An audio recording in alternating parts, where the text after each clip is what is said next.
के पनिया ये मैया मछरी छुटिया वाले हो कि कैसे हो कैसे ना हो कि कैसे हो कैसे ना।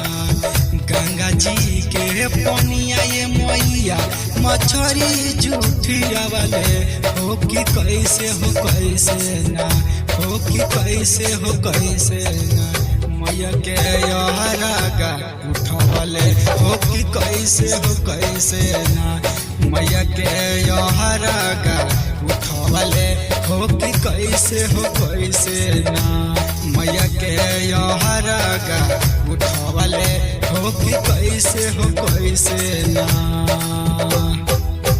गंगा जी के पनिया ये मैया मछरी झूठिया वाले हो कि कैसे हो कैसे ना हो कि कैसे हो कैसे ना।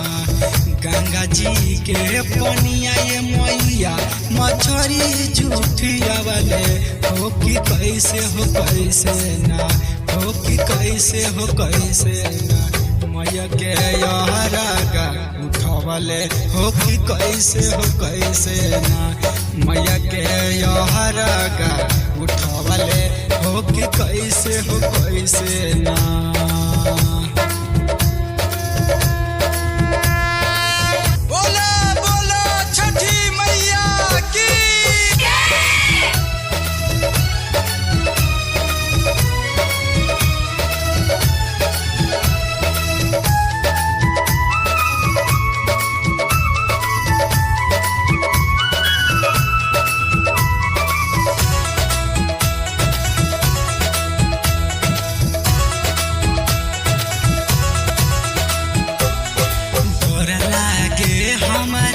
छठी माई से बहुते हो कि बहुते ना।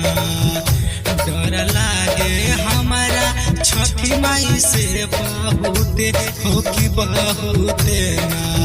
हमारा ना बुझाला कौन चीज भइल चूक हमारा ना बुझाला कौन चीज भइल चूक। हमारा ना बुझाला कौन चीज भइल चूक हो। हमारा ना बुझाला कौन चीज भइल चूक हो।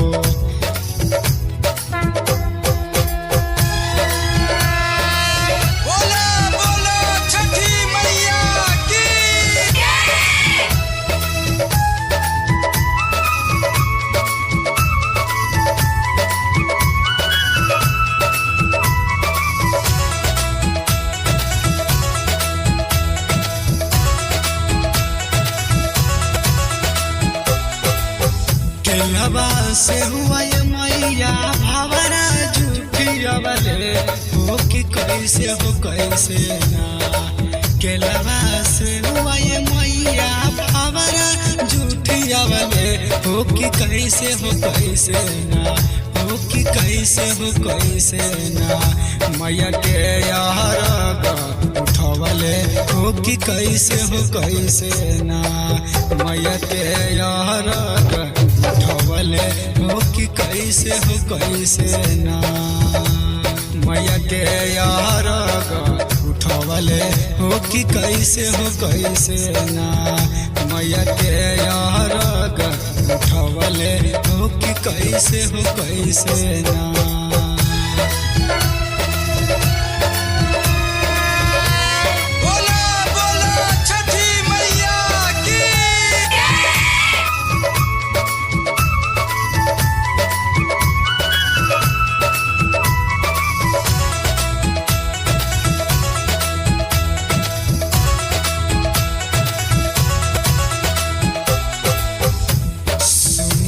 पुजारी बाबा रउए कुछ बताइए हो कि रउए बताइए।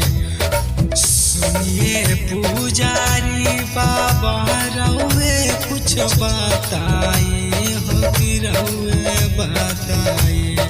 हमारा किस्मत में कौन चीज लिखल बानी गहिया के फुलवा मैया बछिया झूठी अवले हो कि कैसे ना मैया के यार उठवले हो कि कैसे ना मैया के यार